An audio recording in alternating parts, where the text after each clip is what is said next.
आत्मा की है, वो हमारी रूह की ज़रूरत है। और रूह की ज़रूरत ये है कि हमको वो रास्ता भी मालूम हो जिसके ज़रिए से हमको सुकून हासिल हो सकता है, हमको आनंद मिल सकता है, हमको इत्मीनान मिल सकता है, हम कैसे कामयाब हो सकते हैं इस जीवन के बाद। जो दूसरा जीवन आने वाला है वहाँ हमको सफलता कैसे मिल सकती है, ये हमारी बहुत बड़ी ज़रूरत है, बहुत बड़ी आवश्यकता है। और ईश्वर ने उसका इंतज़ाम किया अपने दूतों के ज़रिए से, अपनी किताबों के ज़रिए से, अपनी हिदायत के ज़रिए से। और सबसे आखिर में आखिरी दूत हज़रत मोहम्मद सल्लल्लाहु अलैहि वसल्लम तशरीफ़ ले आए। तो ये अल्लाह का इंतज़ाम है, उसका प्रबंध है। उसने इस धरती पर हमको अंधकार में नहीं रखा है, हमको अंधेरे में नहीं रखा है, उसने हमको उजाले में रखा है। बता दिया है कि सही क्या है, गलत क्या है, हक क्या है, बातिल क्या है, नेकी क्या है, बदी क्या है, और स्वर्ग का रास्ता क्या है और नर्क का रास्ता क्या है।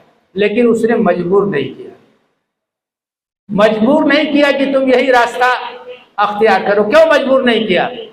क्योंकि ये दुनिया इम्तिहान की जगह है, और इम्तिहान उसी वक्त होगा जब मनुष्य को आज़ादी हासिल हो, उसको ये आज़ादी हासिल हो कि चाहे तो अच्छे रास्ते को अख्तियार करे, चाहे तो बुरे रास्ते को अख्तियार करे। उसने दिखा दिया, रास्ता बता दिया कि ये सही रास्ता, ये गलत रास्ता है। फमन शाअ फलयुमिन वमन शाअ फलयकफुर, जो चाहे ईमान लाए, जो चाहे इनकार करे। हम किसी को मजबूर नहीं करते। जब अपनी इच्छा से हम अच्छे रास्ते को अख्तियार करेंगे तब हम इनाम के पात्र होंगे, तब हमको इनाम मिलना चाहिए। अगर हम मजबूर हो तो ये कौन सी बात है, उसके अंदर तो कोई कमाल की बात नहीं है। तो उसने रास्ता दिखा दिया और बता दिया।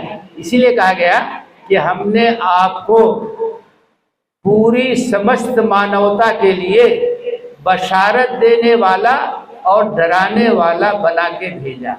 बशारत का मतलब ये होता है कि कोई अच्छी खबर देना, अच्छी कोई खबर है तो वो बशारत है, जिससे प्रसन्नता हासिल होती है, खुशी हासिल होती है। और अगर कोई चेतावनी है, कोई बुरी खबर है, तो वो वार्निंग होती है, वो चेतावनी होती है। तो पैगंबर के बारे में कहा कि वो बशीर भी हैं और वो नज़ीर भी है। बशीर का मतलब क्या है? बशीर का मतलब ये है कि वो ये बताते हैं कि देखो, ईश्वर के पसंद का रास्ता ये है, अगर तुम इस रास्ते पर चलोगे तो वो तुमसे प्रसन्न होगा और तुमको स्वर्ग में जगह देगा। और वो ये भी बताते हैं कि देखो, ये बुराई का रास्ता है, ये गलत रास्ता है, इस रास्ते पर चलोगे तो ईश्वर तुमसे नाराज होगा और तुम्हारे लिए ठिकाना नर्क होगा।